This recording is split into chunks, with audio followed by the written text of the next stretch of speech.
In the dealing room today, rocks from outer space. And they are among the rarest items that we can find on our planet. That's just fantastic. An incredible artifact from Imperial Russia. And some rare items designed by an iconic fashion legend. She was fabulous. Well, Coco Chanel, I mean, she amazing. was just off the charts. 5 top international dealers with personal fortunes to spend. Sellers, anyone from anywhere in the world can bring their items to be assessed. We're here today to offer you this wonderful 200 million year old plesiosaur skeleton. Wow. I have here 2 very special pieces of samurai history. Oh. You could shave with that. The dealers use their wealth of knowledge and expertise to unlock the history and value of these treasures. It's these masks which led Picasso to paint Les Demoiselles d'Avignon in 1906. The way the ink shines very evenly, you'll know that this is not something printed by hand, but it was printed by a machine. And if they like what they see, they'll fight to buy. £1,000 is a very good offer. 1,100 is an even better offer. £24,000. 30,000? £200,000. Sorry, how much? You jumped in. I didn't don't sit think down you're a and nice get back person. up. I really don't. Each dealer is an expert in key artifacts and markets. Brit Richard Gauntlett, global art, antiques and motorcar dealer. In this business, the greatest weapon is knowledge, and I've studied hard. New Yorker Gillian Anderson Price, art deco and antiques for the Western market. I have a fantastic client list of international celebrities who trust me to buy them the most desirable vintage treasures. London pawnbroker Nik Robinson, specialist in Russian diamonds. My clients in Russia and Eastern Europe expect the best goods at the right prices. Hong Kong-based Jenny Pat turns over multi-million-pound fine art deals across Asia. I only deal in items which are top-end for top profit. Miami mogul Scott Diament owns jewellery stores and runs America's most prestigious antiques fairs. I trade all over the world, art, antiques, jewelry, to the tune of millions of pounds a year. When I see something I like, I go for it. These are the dealers.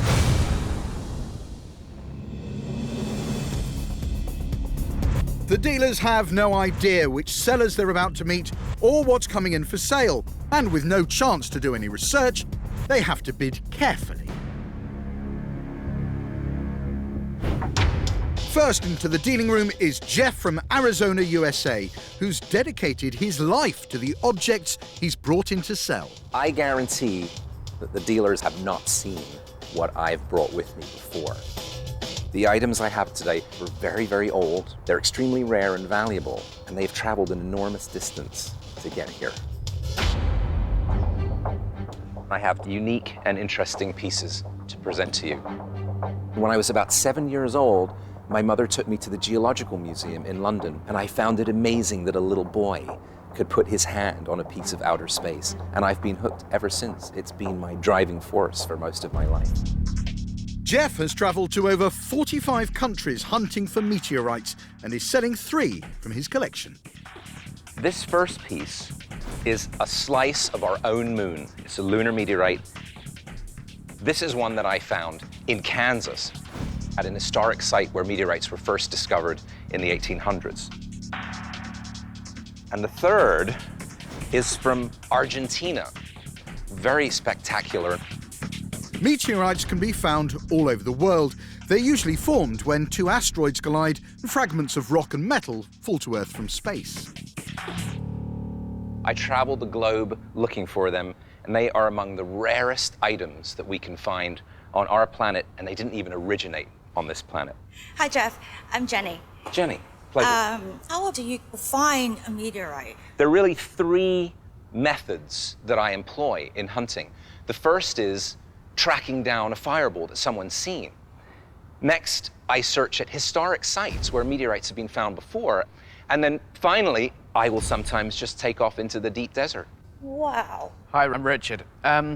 can tell you travel a lot. I've always been able to tell how much people travel by the sheer number of pockets on their clothing. Thank you. And in fact, And I think you've just taken the record that I've seen, so... I'm very flattered. Thanks. I can't wait any longer. I'd like to have a look. Okay, very good. The moon rock is thought to be over 2.5 billion years old. Wow. And the other two meteorites are each around 4.5 billion years old. This is the history of another world. Jeff wants to sell these 3 rocks one by one. He begins with the extremely rare lunar meteorite, which was ejected from the moon by impact and later fell to Earth. One of the rarest meteorite types there is. This moon rock can sell for around £450 per gram. I need about 8,500 pounds for that. I think if you see a lunar piece on its own, great. When you see something like the piece you have at the end there, I think it's sort of, the lunar piece almost pales into insignificance to me.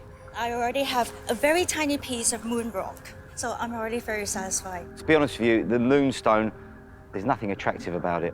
The moon rock fails to impress. Not everyone shares Jeff's passion. I'm feeling that it is not something that really turns me on. I don't think I'm interested in these, so I'm not even going to make a bid. Although Gillian and Jenny aren't bidding, 3 dealers still remain. Next, the Campo del Cielo, an iron meteorite named after the area in Argentina where it was discovered. These can sell for around £160 per kilogram. Looks like the thing in the TV programs and on the movies of it hurling towards the Earth and some big thing and smashed into 6 zillion of these pieces. I would like to see 3,000 pounds for that piece. I would like to make an offer. I know the market, and I know what collectors will pay for them. A meteorite that looks like that, with that shape and that form, it could command a very high price. I need a really, really good price to entice me. That is a really, really good price. I'm going to, my offer is going to be 1,000 pounds. I'd like to buy that meteorite. So I'll better Scott's offer a little bit. I'll offer you £1,200 for it. Wait, before you take that offer. I'll go to 1,500 pounds. Anyone gonna do any better than that? I'll offer you £1,800, and it'll be cash right now, but I want you to shake my hand right now. £1,800. Cash. But you've got to shake my hand now. I'll go to 1,900 pounds. There's always a point where it doesn't become worth buying, or there's not a profit in it. I will accept your offer of £1,900. Super. I'm very excited. Jeff sells his Campo del Cielo for £1,900. We have a deal. Thank you, sir. Thank you. Now, one meteorite remains for sale, and it's going to take some tough tactics to secure a deal. I can go to 5,500 pounds. You're a hard negotiator. And a bidding war and some Chanel jewellery gets Gillian fired up. I am hugely offended by that.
Anyone from anywhere in the world has the chance to meet the 5 international dealers and have their treasured artifacts assessed. Meteorite hunter Jeff has already sold one of his rocks from outer space. I will accept your offer. Super. I'm very excited. 3 dealers and 1 meteorite remain. Found by Jeff in rural Kansas, it has an extremely rare attribute. Gemologist Scott thinks he knows what it is.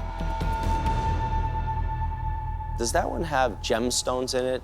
Peridot, maybe? Indeed, you are absolutely correct. Here we have a block of outer space that is packed full of gemstones. And if you can think of anything more amazing than that, please let me know. That's just fantastic. Peridot are the only gemstones found in meteorites. Similar specimens have been on the market for around £2,000 per kilogram. I'm looking for £12,000 for this, as is.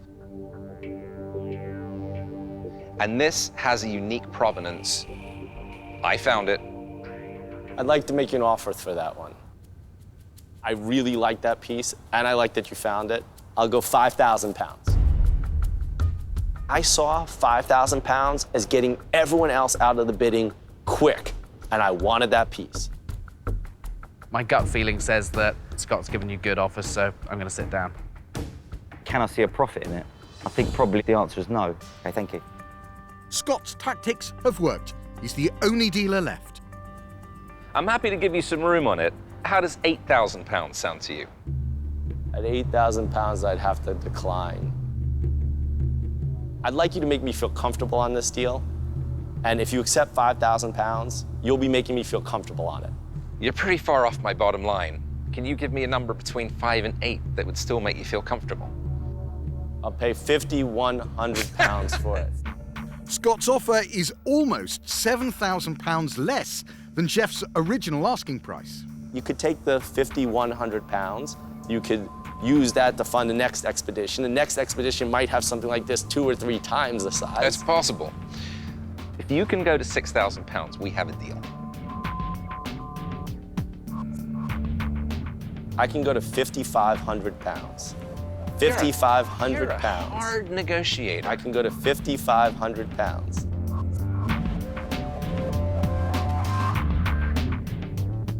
Okay, you have a deal. Thank you, Jeff. I appreciate it. My pleasure. Thank you. I think it's going to a good home. Thank you. It is. I bought it for £5,500, and I really think that Jeff was right. I'm not going to take less than £12,000 for that meteorite. Jeff leaves the dealing room with 2 deals and his piece of moon rock. Some of the money that I made today will go to help fuel up my meteorite hunting truck, and I'm heading back out into the wild places. There are more space rocks out there with my name on them. You definitely bought the right 2, definitely. Great things to own. I love his passion, you know, that he travels the world to find these. I love the meteorites. They're so cool. You can't get cooler. It's the highlight of maybe anything I bought in the last year.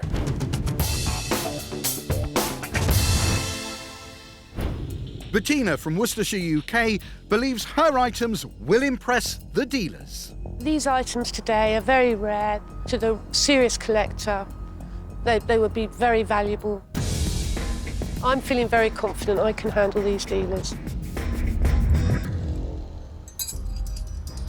Hello, I've brought along 2 very early pieces of vintage Chanel costume jewellery. How old are we talking? What years are these? The necklace is circa mid-1970s.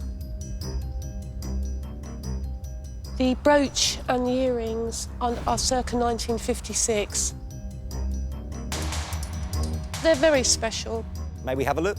Yep, please do. Coco Chanel began designing costume jewellery in the 1920s. Now that she's world famous for her pioneering work in fashion, those early items have become extremely collectible. Costume jewellery, by its very nature, goes with your costume. So in theory, a lady would come in with maybe a red dress or a blue dress, and they would match up the costume jewellery to match whatever she's wearing. The bald pieces Chanel produced made a virtue of fake stones and pearls while still retaining a feel of luxury for all. Women were travelling, and they didn't want to travel with their precious diamonds stones and pearls, but they still wanted jewellery to go with their costume, with their outfit. Just looking through this book, she was fabulous. Coco Chanel, I mean, she amazing. was just off the charts. She revolutionised women's lives. She let women cut their hair short, and she invented sportswear, comfortable clothes, everything. I really liked all of that jewellery. They were good wearable pieces with a nice bit of age. They are fairly close to the top of my wish list. This looks like it's pretty close, if not exactly, to what Coco Chanel was wearing. Yes, I think it's the exact same style. That makes it extremely special. Extremely rare. With strong provenance, Bettina has the dealer's interest. Now it comes down to price. Could you please give us an idea of what you think the values of these are? I know a rough idea. Yes, what we're asking So I'm you waiting is for you to tell how me much now. would you like to achieve? Because As much as possible. No, I understand that, but you are the seller. I must say that generally I'm not prepared to offer anything against nothing. I definitely have a market for this. If you give us some guidance. I know what you could achieve if you had the right contacts. Come on, guys, you're dealers. Bettina's playing hardball, but will this work on the dealers? I will start with 600 for the 2 pieces. No, not for both. Gillian deals in this type of vintage jewellery and is keen to buy it, but she's not the only one. I want to make it a bid. I'll go 800 pounds. You have to go a little bit higher. £1,000. Thank you. I would pay £1,100. No. £1,500. No. I'm not going to part with the brooch and earrings under £1,200. The necklace, I would accept offers 1,000 and above. So you ideally would like £2,200 for the 2. Like more, really. Bettina will not relent on price, but Gillian thinks she's found a slight flaw. Those stones are possibly replacements. No, they wouldn't be, because it's had the same owner since new. That doesn't mean that they didn't replace the stones. I've replaced stones in jewellery that I've had since new because I've lost it. I'm going to sit down and I'm going to leave you with the other dealers. Okay, thank you. Could I just say that I'm now out of my comfort zone Fair. on these pieces, but thanks for bringing them in. No, thank you. Tina, thank you very much for bringing these in. Thank you. It's all come down to Gillian and Scott. I will go up to £1,500 for the 2 pieces. I refuse that. Look, I'd really like to buy these pieces from you. Well, you'll struggle with the brooch and earrings. Yeah, but that's my You know, I'm problem. not gonna let those You go don't for want now. to sell them. No, I would. Trust me. But If- for way more than a fair trade price. 1,700 for the 2 pieces. I'll better the offer on both pieces. I'll go 1,800 pounds for both pieces. This is no gameplay. I'm competitive by nature. I'll go head-to-head against anyone to buy an item if I like it, if I want it, or if I think that I can make a profit. 1,875 pounds. And that's my final offer.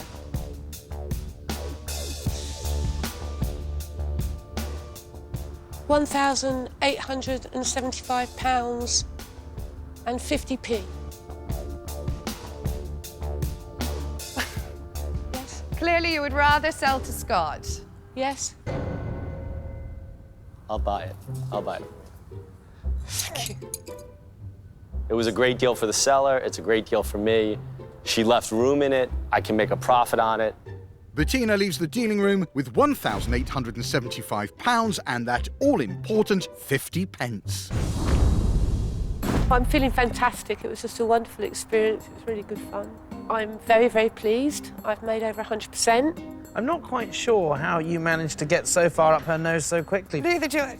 Yeah, Me neither. you managed to irritate her for some reason. You happy? Well straight done, away. by the way, Scott. Thank you. You deal in this sort of stuff. Why didn't you outbid it? She didn't let me. She said, and 50p and you have a deal. She asked Scott for an extra 50p. Would you not find that insulting? When she started to try and pick it apart, that put me off Gillian. I don't like those sort of tactics. Somehow, she took against me, somewhat irrationally, in my opinion. There's no question she liked me more than Gillian. No question. I think the extra 50p was just magic. Can you please stop rubbing it in? I am hugely offended by that. There appears to be a little bit of competition between Gillian and I.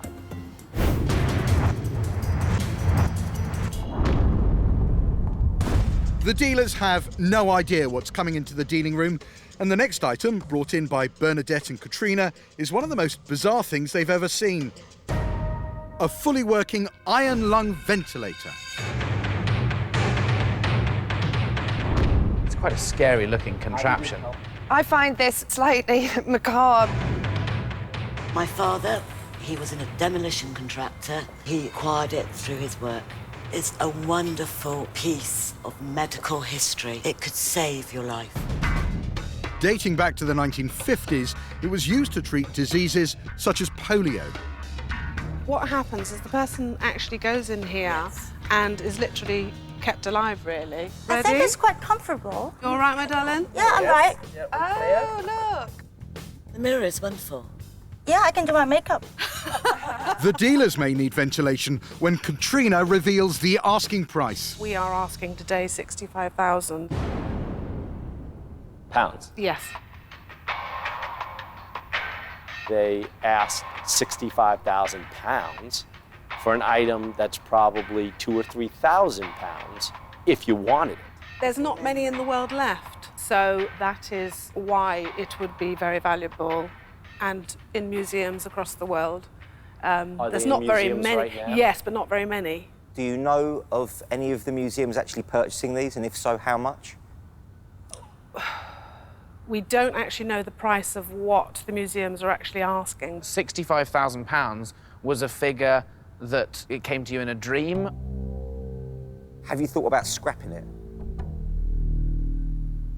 I'm slightly insulted that that you would come in and ask for £65,000 because I don't like it when people literally dream up a figure and think that we're going to pay it. So I'm going to sit down. All the dealers sit down in quick succession, making it a disastrous no sale for Bernadette and Katrina. We won't give up. I'm sure we'll find someone that would be interested by this wonderful item. Yeah, absolutely. I really resent it when people think, hey, these are 5 guys who have collectors all over the world. Think of a number. Well, let's go and get 65,000. Next, a rare piece of Russian militaria raises critical questions. You've owned this for 15 years. You have a retail militaria shop and you haven't sold it yet. No. And could this ring be from 16th century royal descent? The date is on the back of the ring, 1565, with a crown.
anyone can come into the dealing room with extraordinary artifacts from all over the world, including an avid military collector with a rare piece of Russian history. My item today is an extremely beautiful piece, iconic example of 20th century history. Hello, I'm John. I have an antique shop in Plymouth, but I specialise in military antiques. Today I've brought this extremely rare Imperial Russian helmet for a Guard Chevalier. That's the personal bodyguard to the Tsar of Russia and his family. Any vestige of the imperial past was destroyed. So this is possibly one of 2 or 3 that are known to exist in the world. Hi, I'm Gillian. As an item of historical interest, it's quality. As a decorative thing, I think it's fabulous. The romance associated with Russia and the Tsars, although tragic, is quite alluring. John believes this helmet belonged to a guard protecting Tsar Nicholas II, murdered during the revolution in 1918. 20th century specialist Richard has a track record in military collectibles. Hi, I'm Richard. I actually owned for quite a long time a very important collection of 120 British helmets. One of the lifeguards' helmets and one of the other helmets were actually fakes. They were incredibly clever and they were beautifully made, but they were fakes. You see, if I can just show you, you don't necessarily have to make a fake by actually making it all as new. You can actually take something else and embellish it by cobbling it together. This isn't. If you take it and look inside and you look at the way it's constructed, there is no room for any other fitments that might have been there originally. Where it's been in the sunlight or the light, the actual lacquer has decayed and gone. This hasn't got any evidence that anything has been played with or touched. It looked like it was in excellent condition, and it had a great story. I thought that was a legitimate helmet. I love the Russian helmet. You know, I love the sculpture of the silver eagles, beautifully made. The dealers are impressed, but need to delve further. I'm just wondering how you came about to acquire the helmet. I bought it about 15 years ago from somebody who had been working in Leningrad. He'd bought it from the museum in Leningrad. The helmet was originally purchased from the Leningrad Museum in 1991, just as the Soviet Union collapsed. Many state-owned assets passed into private hands, and these kind of artifacts are no different. In a time of turmoil, very few records were kept. When you purchased this, did it come with provenance information, documentation as to its manufacturer, who owned it, that it was part of the Imperial Guard? No, there isn't any paperwork at all. Without provenance, the desirability and value of the helmet could be hugely affected. The helmet had no provenance. For a dealer to get a great collector interested in a piece, you need everything. You need the whole package. You need provenance, you need paperwork, you need pictures. A helmet like this, but with solid provenance, sold at auction in 2010 for over £22,000. Tell us what you want for it. About £24,000–25,000. However, I realise you have to make your markup, so I am looking at £7,000 and £10,000 less than the full price. John's willing to drop his price to around £16,000, but even so, has he made an error in his pricing? I'm not comfortable spending so much money on this, so I'm going to sit down. For the sort of money you're talking about, I can't really see even just a small margin in it. So I'm going to sit down, but thank you for showing me. I have clients in Russia that would have liked it and I could have repatriated it back there, but they probably may have £3,000 liked it. So that was that for me. You've owned this for 15 years. You have a retail militaria shop and you haven't sold it yet. No. But John, you've put a really high price tag on. It's not high price. Thanks very much for coming in.